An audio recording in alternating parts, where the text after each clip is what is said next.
Subscribe now and press the bell icon. Never miss an update. तो hi hello everyone, आप सभी लोगों का स्वागत है महिंद्रास के ऑफिशियल यूट्यूब चैनल पे और मैं कुलदीप महिंद्रास तहे दिल से आप लोगों का स्वागत करता हूं रीजनिंग के शानदार सेशन में। तो चलिए भाई आज के सेशन की शुरुआत करते हैं। आज के सेशन में हम लोग सीखने वाले हैं सिटिंग अरेंजमेंट के सवाल। अब सिटिंग अरेंजमेंट के सवाल जो पेपर में आते हैं वो सर्कुलर में भी आते हैं, लीनियर में भी आते हैं, ट्राइंगल, स्क्वायर और रेक्टेंगल्स में भी आते हैं। अब हो सकता है कुछ लोग सर्कुलर में सभी इनसाइड देखें या कुछ लोग इनसाइड आउटसाइड देखें, या ये भी हो सकता है सर लीनियर में भी कुछ लोग सिंगल रो में हो, पैरेलल रो में हो सकते हैं, या आप लोगों का सिंगल रो में कुछ नॉर्थ और साउथ हो सकते हैं। ट्राइंगल में कॉर्नर का पार्ट यहाँ पे एड ऑन हो जाता है और सेम वे रेक्टेंगल या ट्राइंगल्स या स्क्वायर्स में भी रहता है। तो भैया बहुत सारी बातें आ गई, मन में बहुत सारी जिज्ञासा है, टॉपिक ही ऐसा है कि पेपर में से सवाल आना तो निश्चित है। तो भाई चलिए देखते हैं क्या रहेगी आपकी अप्रोच। उससे पहले फरवरी के अपकमिंग बैचेस में मैं बात करता हूं तो 8 फरवरी से आप लोगों का एससी का बैच शुरू हो रहा है दोपहर में 3 बजे। इसके अलावा आप लोगों का 15 फरवरी से बैंक का बैच शुरू हो रहा है 10:30 बजे, और इसके अलावा इंग्लिश और बंगाली लैंग्वेज में भी बैंक का बैच शुरू है 6:30 बजे। आप अधिक जानकारी के लिए महिंद्रास की ऑफिशियल वेबसाइट www.mahindras.org में विजिट कर सकते हैं या टोल फ्री नंबर पे भी कॉल कर सकते हैं। ठीक है, ये मैं हमेशा ही रखता हूं जब से मैंने सेशन शुरू करे हैं अब यहाँ पे, क्योंकि सर ये जरूरी है कि अगर मान लीजिए कोई नया कैंडिडेट ज्वाइन हो तो उसको एटलीस्ट कैलेंडर्स के बारे में पता हो कि आईबीएस की तरफ से कैलेंडर लॉन्च हो चुका है। डेट अपनी सेटअप रखिए और आगे के लिए अपना टारगेट रखिए कि आप लोगों को ये एग्जाम निकालने ही निकालने हैं। तो चलिए आगे की शुरुआत करते हैं। आज का टॉपिक है सिटिंग अरेंजमेंट, मतलब कि बैठक व्यवस्था। आप लोगों को आज सेट करना सीखना है, बिठाना सीखना है, सवाल जवाबों के से भी सीखने हैं। चलिए सेशन की शुरुआत करते हैं। सर्कुलर, लीनियर सभी पार्ट में आप लोग ये सवाल आ सकते हैं। सबसे पहले बेसिक बातें आप लोगों को जैसे पता ही है, इसमें कोई बहुत मुश्किल नहीं है। ठीक है, अगर किसी का फेस इनसाइड है तो आप लोगों को अच्छे से पता है, जैसे ये ए है तो ये उसका लेफ्ट होगा और ये उसका क्या होगा, ये उसका राइट होगा। अगर फेसेस इसी तरह से आउटसाइड जाते हैं तो आप लोगों को पता है, जैसे ये 1 2 3 है तो 1 के यहाँ पे क्या होगा, ये इसका राइट होगा और ये इसका क्या होगा, ये इसका लेफ्ट होगा। सेम कंडीशन अगर लीनियर में आता है, सबका फेस नॉर्थ में है तो आप लोगों को अच्छे से पता है ए बी सी में अगर मैं बात करता हूँ अपने फेस के अकॉर्डिंग रखो तो ए का फेस नॉर्थ में है तो ये उसका राइट होगा और ये उसका लेफ्ट होगा। और अगर सभी का फेस साउथ में है ना 1 2 3 के पॉइंट ऑफ व्यू पे, तो इधर की तरफ उसका राइट होगा और इधर की तरफ उसका क्या होगा, इधर की तरफ उसका लेफ्ट होगा। बेसिक जानकारियां हैं जो काफी हद तक लोगों को पता है। चलिए अब सवाल की तरफ शुरुआत करते हैं। ये आया है आपका पहला सवाल। सवाल दोनों भाषाओं में है, ट्राई करिए और आंसर करने की कोशिश करिए। बताइए इसका जवाब यहाँ पे बनेगा तो बनेगा क्या। सोचिए सभी लोग कि इसका जवाब आखिरकार हो क्या सकता है। यहाँ पे एक पोर्शन के बारे में बहुत अच्छी सी बात ये दे रखी है, इसको बहुत ध्यान से समझिएगा। वो बंदे जो कॉर्नर्स में हैं, the person of pitching the corner opposite direction में है मिडिल वाले के। एग्जाम ने ये नहीं बोला कि कॉर्नर वाले अपोजिट डायरेक्शन में देख रहे हैं, उसने ये बोला है मिडिल के अपोजिट में कॉर्नर वाले हैं। तो हो सकता है मिडिल वाले आउटसाइड हो, कॉर्नर वाले इनसाइड हो, या ये भी हो सकता है कॉर्नर वाले क्या हो, वो आउटसाइड हो, मिडिल वाले इनसाइड हो। तो इसमें डबल आप लोगों को पार्ट लेके चलना पड़ेगा। सोचिए आराम से और बनाने की कोशिश करिएगा सभी लोग एक बार।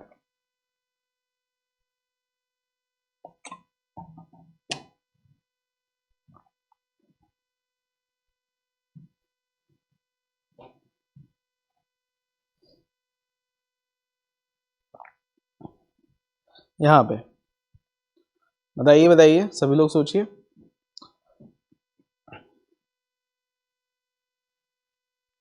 आठ लोग इस प्रकार से बैठे हैं, 4 लोग कॉर्नर पे हैं और 4 लोग मिडिल में हैं।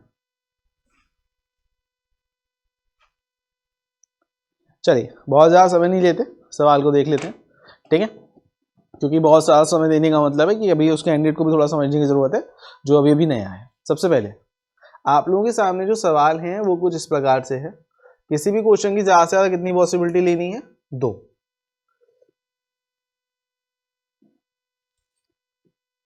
आप लोगों को ये बोला गया है 4 लोग इनसाइड हैं और 4 लोग क्या हैं, आउटसाइड हैं। क्योंकि अब कौन से वाले हैं ये नहीं पता। यहाँ पे ये लाइन दे रखी है, वो बंदा जो कॉर्नर पे है वो मिडिल वाले के अपोजिट में है। तो मिडिल वाले हो सकता है इनसाइड हो और कॉर्नर वाले आप लोगों के क्या हो, कॉर्नर वाले आप लोगों के आउटसाइड हो। या ये भी हो सकता है कॉर्नर वाले इनसाइड हो और मिडिल वाले क्या हो, मिडिल वाले आउटसाइड हो।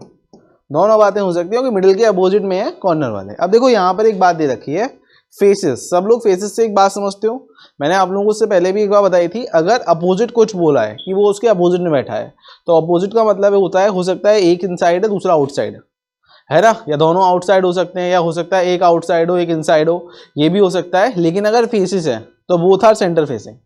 तो यहाँ पे अगर मैं बात करता हूँ तो उस केस में यहाँ पे ए होगा, यहाँ पे सी होगा, और इस वाले केस में यहाँ पर ए होगा, यहाँ पे कौन होगा, सी, क्योंकि दोनों फेस इनसाइड होंगे, मतलब यहाँ पे कॉर्नर वाले इनसाइड है, यहाँ पे मिड वाले इनसाइड है। अच्छा, अब यहाँ पे अगर आप एक बात देखो, थोड़ा सा पहचानो चीजों को, the one sitting fifth to the right of the one who is third to the left of the A does not sit at the corner. देखो, वो बंदा जो ए के लेफ्ट में थर्ड है, तो ए के लेफ्ट में थर्ड 1 2 3 ये बंदा है, और इसके राइट में पांचवा 1 2 3 4 5, वो बंदा कॉर्नर पे नहीं है। मतलब ए के लिए ही बात हो रही है, एग्जामिनर ने सिर्फ इतना बोला है कि ये कॉर्नर पे नहीं है, उसने पूरी तरह से घुमा दिया है बस। वो बंदा जो कि ए के लेफ्ट में थर्ड है और थर्ड वाले के राइट में जो पांचवा बंदा है वो कॉर्नर पे नहीं है, मतलब ए कॉर्नर पे नहीं है, यही तो बोला है। तो ये वाला केस हो ही नहीं सकता, यही वाला केस क्या है, सही है। चलिए आगे देखते हैं, अब तो सवाल में ज्यादा कुछ है नहीं मुश्किल। डी जो है वो डी का जो तुरंत इमीडिएट लेफ्ट में है वो आउटसाइड नहीं है, मतलब डी के जो भी तुरंत लेफ्ट में बैठा होगा वो क्या होगा, वो इनसाइड होगा। ई और B immediate left of each other है, ई और बी तुरंत एक दूसरे के पड़ोस लेफ्ट में है ना, ओके। एफ और डी एक दूसरे के नेबर नहीं आ रहे हैं, ठीक है। जी जो है वो ए के राइट में थर्ड है, तो थर्ड है मतलब जी इधर होगा, तो दो लोगों का गैप होगा थर्ड का मतलब। एच जो है वो ई के अपोजिट में बैठा है, अब ई के अपोजिट में कौन है, एच है। अब मेरी बात सुनो सब लोग, अब देखो, अगर मैं सोचता हूं कि मैं एच को यहाँ पे बिठा दूं, तो एच के सामने ई आएगा और ई के पड़ोस में कौन होगा, बी, तो मैं जिंदगी में एफ और डी नहीं बिठा पाऊंगा, एच यहाँ पे नहीं आ सकता। एच को अगर यहाँ पे बिठाऊं तो यहाँ पे कौन आएगा, ई, तो ई यहाँ पे बी आ जाएगा मान लो, क्योंकि ई और बी एक दूसरे के लेफ्ट में है, तो यहाँ पे मैं एफ और डी साथ में तो नहीं बिठा सकता, मतलब एच यहाँ पे भी नहीं आ रहा होगा। यहाँ तक कि पहले मेरी बातें समझ में आई सबको, एच यहाँ पे भी नहीं आ सकता और एच आप लोगों का यहाँ पे भी नहीं आ सकता, इन दोनों जगहों पे एच पॉसिबल है ही नहीं, ठीक है। अब एच इन तीन में से कहीं आ रहा होगा, ठीक है। अब कहाँ पे आ सकता है एच, एच को ऐसे सेट करना है कि एच के बुधन में कौन है, एच के बुधन में मेरा ई है, ठीक है। एच और एक बात और मुझे ध्यान रखनी है, वो क्या ध्यान रखनी है, यहाँ पे मुझे एक बात समझ में आ जाती है। अब एच की दो पॉसिबिलिटी है, या तो एच इधर आ रहा होगा या तो फिर एच इधर आ रहा होगा, इधर तो आ नहीं सकता, मतलब कंफर्म ई और बी तो यहीं पे कहीं आ रहा होगा, हाँ या ना। अब एच या तो यहाँ पर होगा या तो यहाँ पर होगा, लेकिन सर डी के जो तुरंत लेफ्ट वाला है वो इनसाइड होगा, इनसाइड तो केवल यही बंदा है, यानी कि अब सीधा सा है, एच इन दो में से कहीं आ रहा था, इनसाइड में डी तो आ नहीं सकता, मतलब एफ आ रहा होगा, सही है। तो एच कंफर्म फिर यहीं पर आ रहा होगा, यहाँ पे डी आ रहा होगा। अगर एच कंफर्म यहीं पर है तो कंफर्म यहाँ पे कौन होगा, कंफर्म यहाँ पे ई होगा, और यहाँ पे कंफर्म कौन हो जाएगा, सीधे सीधे बी हो जाएगा। आई होप से सवाल क्लियर हो गया होगा, सीधा सा सवाल था, सीधा जवाब था। सर आपने एच को यहाँ पे क्यों नहीं रखा, उस केस में एफ और डी पॉसिबल नहीं था, यहाँ पे एच रखने पे एफ और डी पॉसिबल नहीं था, यहाँ पे अगर मैं रखता हूँ एच तो कोई जरूरत ही नहीं है, क्योंकि डी के तुरंत लेफ्ट वाला इनसाइड है, इनसाइड केवल एक ही बंदा है, एच इन दो में से कहीं आ सकता था, और डी के तुरंत लेफ्ट वाला एफ ही हो सकता है, फिर और कोई हो नहीं सकता, है ना। तो अगर ई यहाँ पर आएगा, क्योंकि एच फिर यहीं पे पॉसिबल है, एच के सामने ई, और डी फिर यहाँ पर आ जाएगा। आई होप क्लियर हो चुका होगा। चलिए एक और सवाल बनाइए, यहाँ पे एक छोटा सा ध्यान रखिए, अल्फाबेटिकली ऑर्डर में कोई साथ नहीं आ सकता, कहने का ये मतलब है, इसको मैं थोड़ा सा एक्सप्लेन कर दूं। मान लीजिए अगर यहाँ पे सी बैठा है, तो सी के पड़ोस में डी नहीं आ सकता, क्योंकि सी डी होता है, और सी के पड़ोस में बी भी नहीं आ सकता, है ना। कहने का मतलब आप लोग समझ गए होंगे, सेट करिए एक बार सभी लोग, बनाइए डियर, तुरंत प्रभाव के साथ सोचिए क्या होगा जवाब, बताइए।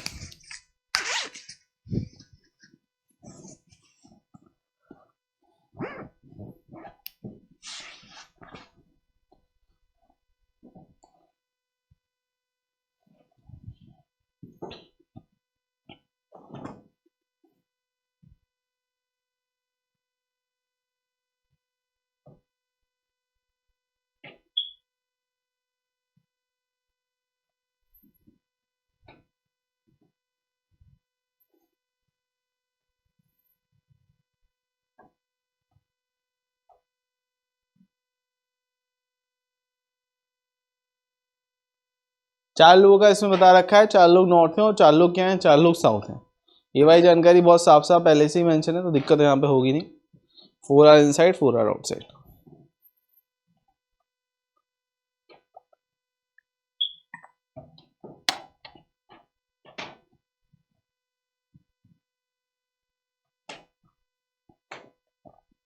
इसका कंप्लीट ऑर्डर भेजिए सभी लोग कि क्या पॉसिबल हो सकता है, बताइए।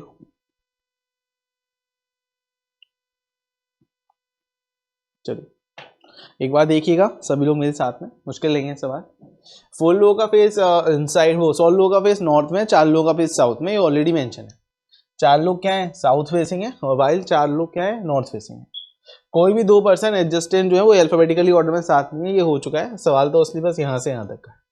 सी ए के लेफ्ट में थर्ड है, तो हो सकता है ए का फेस नॉर्थ में हो, तो ए के लेफ्ट में थर्ड कौन होगा सी।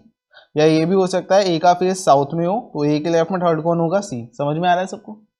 2 लोग हैं सी और एफ के बीच में, तो एफ इधर आ रहा होगा। 2 लोग हैं सी और एफ के बीच में, एफ इधर आ रहा होगा। और ए के बारे में बोला गया है ए किसी भी एंड पे नहीं है, तो ए इधर होगा, ए इधर होगा। आगे क्या बोला गया है, E is 4 to the right of B. अब देखो ए और बी तो पड़ोसी हो नहीं सकते, सी और बी पड़ोसी हो नहीं सकते, बी यहीं पर आ रहा होगा।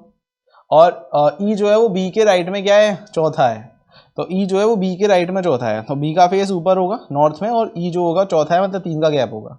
यहाँ पे ए का पड़ोसी भी हो नहीं सकता, सी का पड़ोसी भी हो नहीं सकता, बी यहीं पर आएगा। और बी के राइट में चौथा कौन होगा ई होगा, मतलब ये साउथ में देख रहा होगा, तभी राइट पॉसिबल है। आगे देखते हैं क्या दे रखा है।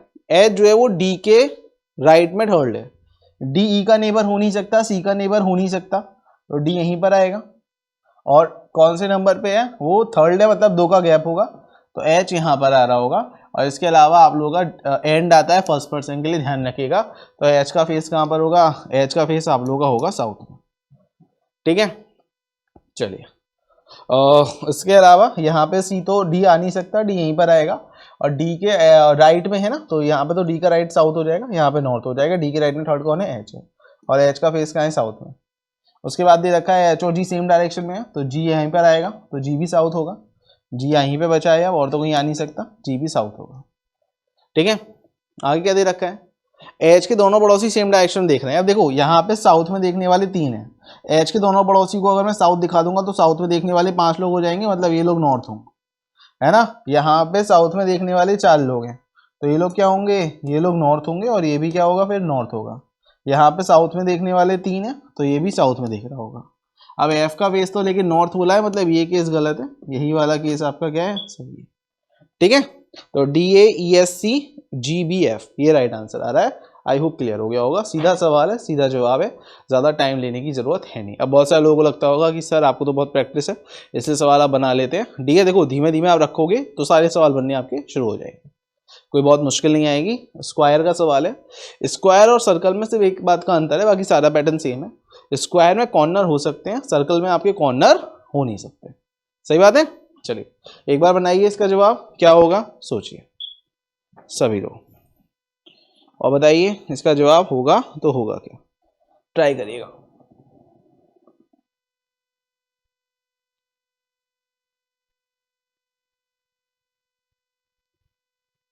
यहाँ पे 8 लोग हैं, जिसमें से 4 लोग कॉर्नर पे हैं, 4 लोग मिडिल में हैं। लेकिन सवाल की अच्छी बात यह है कि सभी का फेस कहाँ पे है, सभी का फेस सेंटर में।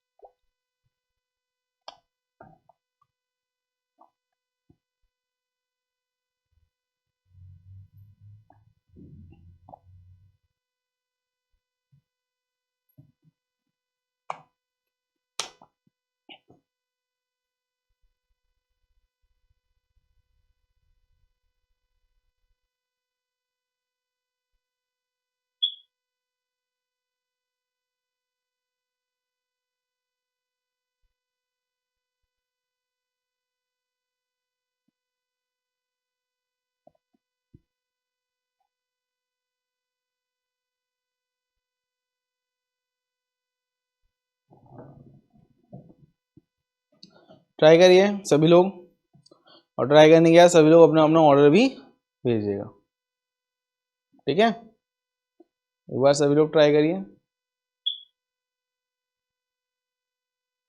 चलिए एक काम ये करते हैं, इस सवाल को फिर देखते हैं, ठीक है।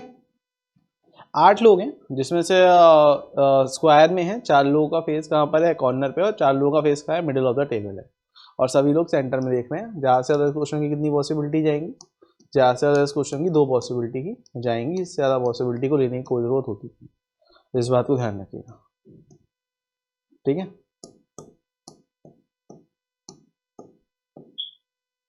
चलिए, 1 पर्सन है पी और वी के बीच में, ओके। 2 पर्सन है वी और एस के बीच में, पी कॉर्नर पे है, यू जो है इमीडिएट लेफ्ट में टी से। तो देखो कोई पर्सन सेट है, उसी से शुरू करते हैं। लेकिन एक बात हो सकती है, हो सकता है टी मिड में हो, टी के इमीडिएट लेफ्ट में कौन है, यू है। एक भी हो सकता है टी कॉर्नर पे, टी के इमीडिएट लेफ्ट में कौन है, यू है। दोनों बातें आपको लेके चलनी पड़ेंगी। आर जो है वो टी के राइट में सेकंड है, तो आर यहाँ पर होगा, टी के राइट में सेकंड, आर यहाँ पर होगा। आई क्या दे रखा है, क्यू जो है वो इमीडिएट राइट में है किसके, आर के। तो आर के तुरंत राइट में कौन है, क्यू। आर के तुरंत राइट में कौन है, क्यू। इसके अलावा क्या दे रखा है, देखो मैंने ये यूज कराया अभी। आप लोगों को एक बात अच्छे से याद होगी, पी कहाँ पे था, पी कॉर्नर पे बैठा था, और पी और वी के बीच में कितना बंदा था, एक बंदा था, और पी कॉर्नर पे बैठा था। अब देखो उधर दिमाग लगाओ, अगर मैंने पी को यहाँ पे बिठाया तो भी वी यहाँ पे तो नहीं आ सकता, पी को यहाँ पे बिठाऊंगा तो भी वी आप लोगों का यहाँ पे नहीं आ सकता, एक का गैप देके, है ना। मतलब यहाँ पे पी आ ही नहीं पाएगा और पी तो कॉर्नर पे ही आना है। मतलब ये केस गलत है, आपका यही वाला केस क्या है, सही है, जिसमें से पी और वी का पोर्शन बस यही बन सकता है। पी और वी और एस के बीच में 2 लोग हैं, तो एस चाहे वी यहाँ पर हो या यहाँ पर हो, एस यहीं पर आएगा, तो यहाँ पे कौन आएगा, डब्लू। क्या दे रखा है डब्लू ने, डब्लू जो है वो इमीडिएट लेफ्ट पे नहीं है पी के, तो ये तो पी का राइट होगा, ये पी का लेफ्ट हो जाएगा। मतलब यहाँ पे पी नहीं आ रहा होगा, यहाँ पे आप लोगों का कौन आ रहा होगा, वी आ रहा होगा, और यहाँ पे आप लोगों का कौन आ रहा होगा, पी आ रहा होगा। सवाल हो चुका है पूरा का पूरा कंप्लीट, सीधे बनने लायक सवाल है। ज़्यादा से ज़्यादा किसी भी क्वेश्चन में अगेन मैं बोलता हूँ 2 पॉसिबिलिटी में करने की ट्राई करा करो, ठीक है। चलिए एक और सवाल रखते हैं, ये अनसर्टेन के साथ में है। बताइए इसका राइट आंसर क्या होगा, सोचिए और ये बताइए नंबर ऑफ पर्सन लीनियर में कितने बनने वाले हैं, ठीक है।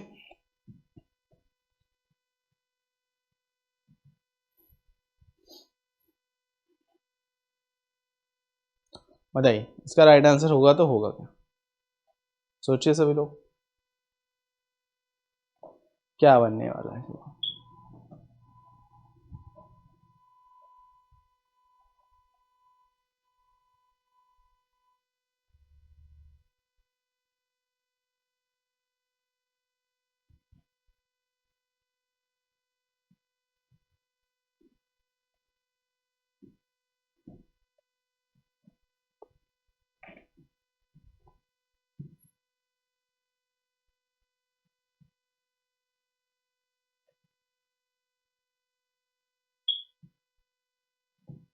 कितने लोग आ रहे हैं लीनियर लाइन में, सवाल असली तो यही है, कितने लोग लीनियर लाइन में आ रहे हैं बस।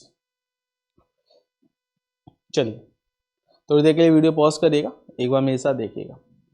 सर्टेन नंबर ऑफ पर्सन बैठे हुए हैं, यहाँ पे बोला गया है P is third from one of the extreme and, P किसी एंड से थर्ड ले, तो हो सकता है पी इस एंड से थर्ड लो, या ये भी हो सकता है पी इधर के एंड से क्या हो, थर्ड लो।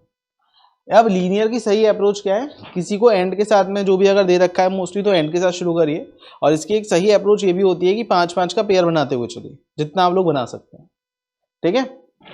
2 लोग हैं किसके बीच में, वाई और पी के बीच में, तो 2 लोग और वाई यहाँ पर आएगा, ठीक है ना, 2 लोग और वाई यहाँ पर आ रहा होगा। आगे क्या दे रखा है, L is the immediate neighbour of both N and P, L जो है वो एन और एम दोनों का नेबर है, और एल और एम में से कोई एक बंदा जो है वो वाई का नेबर है, तो एल और एन में से कोई एक बंदा जो है वो वाई का नेबर है, लेकिन ये दोनों ही एल के नेबर है ना। तो एल के नेबर है दोनों ही, इस बात को ध्यान रखिएगा, उन दोनों में से कोई एक बंदा जो है वो आप लोगों का किसका नेबर आना चाहिए, एन और एम में से किसी का नेबर होगा, तो एल यहाँ पर होगा और एन और एम में से कोई यहाँ पर होगा। लेकिन ये डियर 4 लोगों का भी पेयर बना है, एक बंदा और आ सकता है, 5-5 का पेयर लेके चल रहे हैं ना हम लोग। There are more than 3% between N and P, अब देखो एन अगर यहाँ पर होगा तो 3 लोग हो जाएंगे, लेकिन 3 से ज्यादा हैं, मतलब कंफर्म यहाँ पे कौन होगा, एम होगा, और यहाँ पे कंफर्म कौन होगा, एन होगा। मेरी बात समझ में आई ना। देखो एन और एम में से कोई वाई का पड़ोसी था, लेकिन एम और पी के बीच में 3 से ज्यादा है, तो इसलिए एन यहीं पर आएगा, सही है। सेम कंडीशन यहाँ पे एप्लीकेबल हो रही होगी। उसके बाद में क्या दे रखा है, एक बंदा है किसके बीच में, एन और सी के बीच में, तो एक बंदा सी इधर ही आ रहा होगा, एक बंदा सी इधर ही आ रहा होगा। फिलहाल तो दोनों में 11-11 लोग हैं, सही जानकारी जा रही है। आगे क्या दे रखा है, एम और पी के बीच में जो लोग हैं वो एक कम है सी के राइट से, तो एम और पी के बीच में 3 लोग हैं, मतलब सी के राइट में 4 होनी चाहिए, लेकिन यहाँ पर तो सी के राइट में बहुत सारे हैं, मतलब ये केस गलत है। आपका यही वाला केस सही है, मतलब एम और बी के बीच में कितने हैं 3 लोग, ये कम है एक बंदा सी के राइट के लोगों से, मतलब सी के राइट में 4 होंगे, तो 1 2 3 4 मतलब टोटल कितने लोग आ रहे हैं सर्टेन में 15 लोग आ रहे हैं। 15 लोगों के ऊपर ये सवाल होगा। बहुत बढ़िया था एकदम, एक नंबर। 5-5 का पेयर बनाते हुए रिदम अपना बना के रखिएगा, ये जरूरी होता है। ठीक है, चलिए करिए। पैरेलल रो का एक सवाल है आप लोगों के सामने, इसका जवाब आप लोगों का क्या होगा। पैरेलल रो का एक क्वेश्चन फ्रेम करिए। पैरेलल रो में आप लोगों को बिठाना है, इसमें क्या बनने वाला है। ठीक है, पैरेलल रो का सवाल है।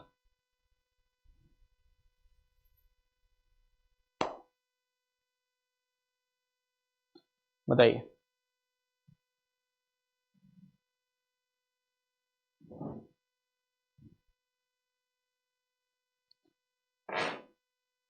दो रो हैं, U V W X Y Z, 6 लोगों के साथ में पेयर है।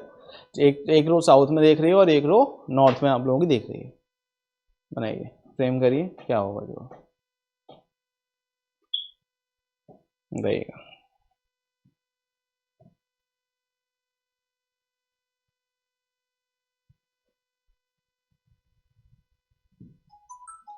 इसका जवाब सोचिए सभी लोग तब तक।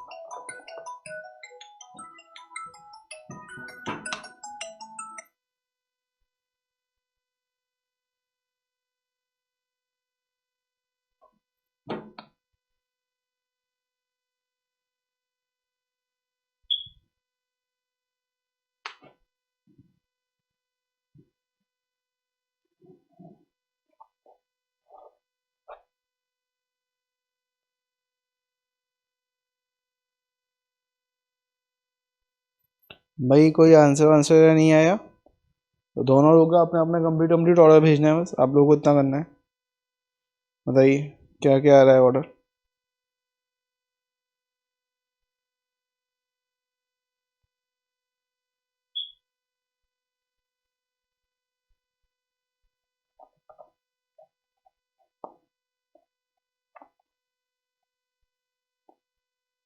चलिए हम ये करते हैं, देख लेते हैं। सबसे पहले इसमें क्या जानकारी हमारे सामने है। इसमें हमारे सामने की जानकारी ये है कि U V W X Y Z ये सभी क्या है, ये सभी साउथ में है, और A B C D E F ये सब क्या है, ये सब नॉर्थ में है। तो अगर मैं 6 लोगों का पेयर बांटता हूँ, 1 2 3 4 5 6, 1 2 3 4 5 6, मुझे एक बात अच्छे से पता है, U V W X Y और जेड और ए बी सी डी ई और एफ ये नॉर्थ है। ठीक है, क्या क्या जानकारी अब है एक बार वो देख लेते हैं चीज़ों के साथ में। सबसे पहले हम लोगों के सामने दे रखा है X is third to the right of V और आइदर एक्स और वी में से कोई एक एंड पे है। तो अब सीधा सा मुझे दिखता है, तो एक पॉसिबिलिटी और क्रिएट हो जाएगी। ठीक है, क्योंकि एक्स और वी में से कोई एक एंड पे है, तो हमें तो पता नहीं है कौन एंड पे है, और एक्स के राइट में थर्ड कौन है, वी है। तो एक्स के राइट में थर्ड आप लोगों का वी है।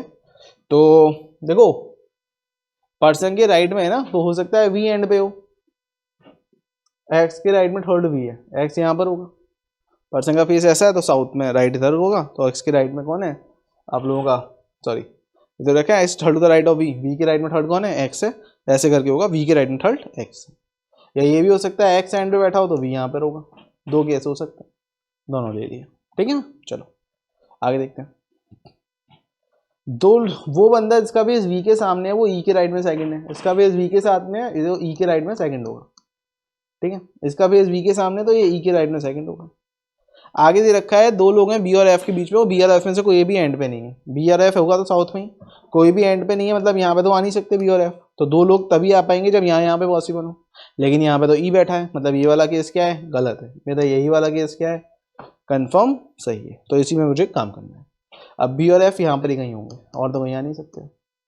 चलो आगे देखते हैं। The immediate neighbour of B faces the person who sit third to the right of U, third to the left of U, U के लेफ्ट में थर्ड, यानी कि देखो अब मान लो यू के लेफ्ट में थर्ड जो भी होगा वो बी का एक पड़ोसी होगा। अब मान लो बी मान लो यहाँ पर है, तो अगर ये वाले बंदे की बात करूं तो क्या यू का लेफ्ट में थर्ड, पर्सन का फेस ऐसा है, देखो साउथ में है ना, तो यू के लेफ्ट में थर्ड मतलब ऐसे करके गाड़ी आ रही होगी, तो वो तो हो ही नहीं सकता सर यू के लेफ्ट में थर्ड इधर। ना ये वाला हो सकता, ये यू के लेफ्ट में क्या हो सकता है, यहाँ से सेकंड हो सकता है, मतलब यहाँ पे बी बन पाना संभव ही आप लोग डायरेक्ट बोल सकते हो है ही नहीं, यहाँ पे बी पॉसिबल ही नहीं होगा। यहाँ पे क्या पॉसिबल है केवल और केवल, यहाँ पे सिर्फ और सिर्फ आप लोगों का क्या पॉसिबल है एफ, तो यहाँ पे क्या पॉसिबल होगा बी। अब बी के अगर इस वाले पड़ोसी के सामने की बात करूंगा तो थर्ड टू द लेफ्ट, यहाँ पे तो एक्स बैठा है, ये हो नहीं सकता, तो कंफर्म यही वाले पड़ोसी की बात होगी, तो यू यहाँ पर होगा। यू के लेफ्ट में थर्ड वाले के सामने कौन है, बी का नेबर है। आई होप मेरी बात आप सबको समझ में यहाँ तक आ गई होगी, क्लियर हो गई होगी। ठीक है, ये सब जानकारियाँ आई होप आप लोगों को समझ में आ गई, सब हटा देते हैं। अब आगे क्या करें, अब सोचते हैं पार्ट आगे क्या लिखा है। आगे दे रखा है आप लोगों का डब्ल्यू और एक्स क्या है, इमीडिएट नेबर है, डब्ल्यू और वाई, तो सीधा सा है डब्ल्यू और वाई बस यहीं पर आ सकते हैं। तो बचा कौन आप लोगों का, तो बचा आप लोगों का कौन, तो सर यहाँ पे जेड आ जाएगा सीधे सीधे। आगे दे रखा है सी जो है वो ए के लेफ्ट में सेकंड है, तो ए के लेफ्ट में सेकंड कौन है सी, तो यहाँ पे कौन आएगा डी। लास्ट लाइन कुछ इंडिकेट करती है क्या, वाई का फेस डी के तुरंत पड़ोसी के सामने नहीं है, डी का पड़ोसी है, इसके सामने वाई नहीं होगा, मतलब कौन होगा फिर कंफर्म, मतलब आप लोगों का कंफर्म यहाँ पे कौन होगा, डब्ल्यू होगा, और यहाँ पे कंफर्म कौन होगा डियर, यहाँ पे कंफर्म आप लोगों का वाई होगा। ठीक है, डन। कुछ ये ऑर्डर आप लोगों का बन रहा है, तो आई होप सो क्लियर होगा, आई होप ये विजिबल होगा, ये डब्ल्यू है डियर। ठीक है, चलिए अगले सवाल की तरफ चले, क्लियर है, डन। ये अनसर्टेन का सवाल है, आप लोगों को ये बताना है इसमें लोग कितने हैं। ठीक है, ये अनसर्टेन का सवाल है, आप लोग ये बताइए कि इसमें लोग हैं तो हैं कितने, बताइए। ये अनसर्टेन का सवाल है, इसमें लोग कितने हैं बताइए सोच के, इसमें लोग हैं तो हैं कितने, सभी लोग, इसमें लोग कितने होंगे, अनसर्टेन है, ये आप लोगों को बताना है कि इसमें लोग कितने हैं। सोचिए और कमेंट करिए फटाफट से, इसमें लोग हैं तो हैं कितने, बताइए। अनसर्टेन का सवाल है, बताइए कितने लोग होंगे, सॉल्व करिए, कॉपी पेन लेके बैठिए सभी लोग, सॉल्व करिए।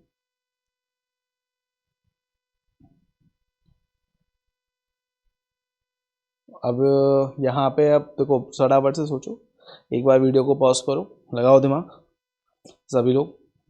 पेपर में जो पिजल्स और सेटिंग आती हैं आप लोग की दिमागी कसरत को दुरुस्त करती है ना, आपको दिमाग को एक स्टेप को और सोचने के लिए और मजबूत करती है। जैसे जिम करने से बॉडी बनती है ना, उसी तरह से पजल और सेटिंग करने से भी दिमाग बढ़ता है।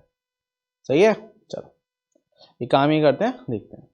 Certain number of person in a row facing in a north में बैठे हुए हैं, M is 4 to the right of G, G के राइट में चौथा कौन है, तो जी के राइट में चौथा कौन है, एम, चौथा है मतलब 3 का गैप होगा, ये अपना पेयर बनाता है। आगे दे रखा है एक बंदा है डी और जी के बीच में। अब देखो एक पॉसिबिलिटी और बनती है, सर क्या